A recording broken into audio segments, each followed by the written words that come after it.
Hello, my name is Katie Cunningham, and today I will be presenting my Old Testament interpretation final research project.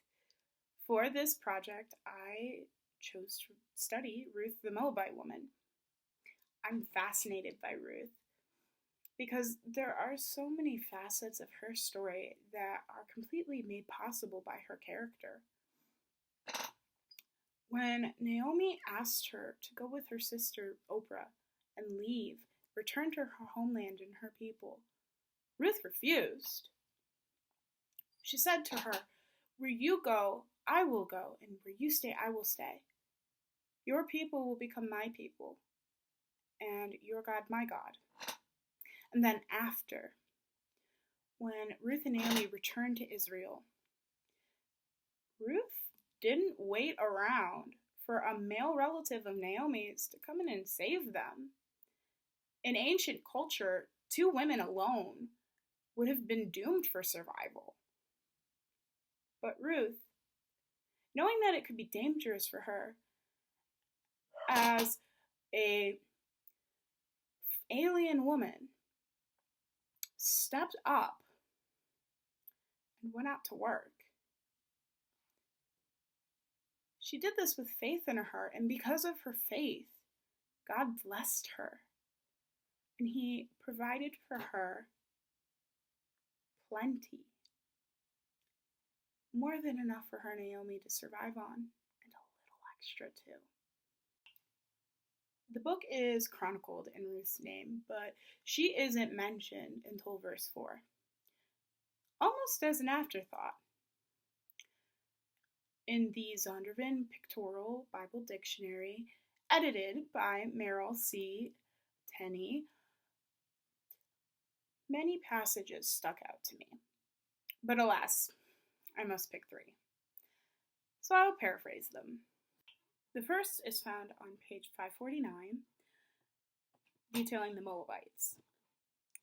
King Balak, sensing that he could not save himself from Israel by force of arms, hired the diviner called Balaam to come and curse Israel. He was permitted by God to proceed, but on the condition that he would speak only what God gave him to speak. And he ended up prophetically blessing Israel 4 times for his trouble. I appreciate this because it clearly demonstrates God's sovereignty over the nations and how God takes what our enemies intend for evil against his children and turns it for our good and his glory. Secondly, on page 734, detailing Ruth herself,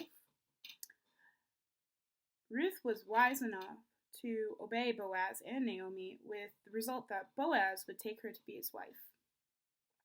Naomi knew that this was an appeal to Boaz to assume his obligations under the law to her. When she lay at Boaz's feet on the threshing floor, it was a marriage proposal. And all that Boaz held sacred in manhood made him respond in honor.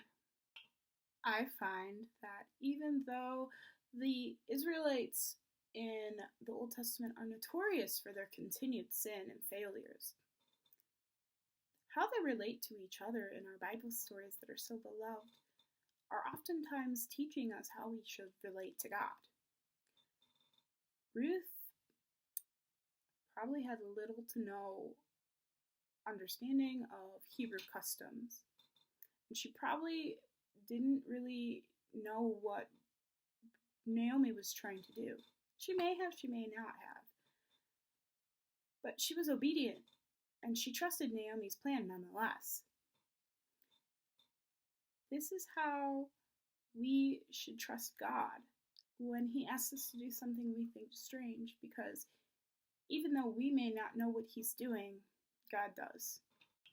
And finally, on the same page, talking about the book of Ruth, the primary purpose behind it was to present the link between Judah and the Gentile world and the ancestry of Jesus Christ. Some scholars think that it was only a romance written to justify the marriage of Jews to alien women. But the book is of great merit because of its ethical teachings.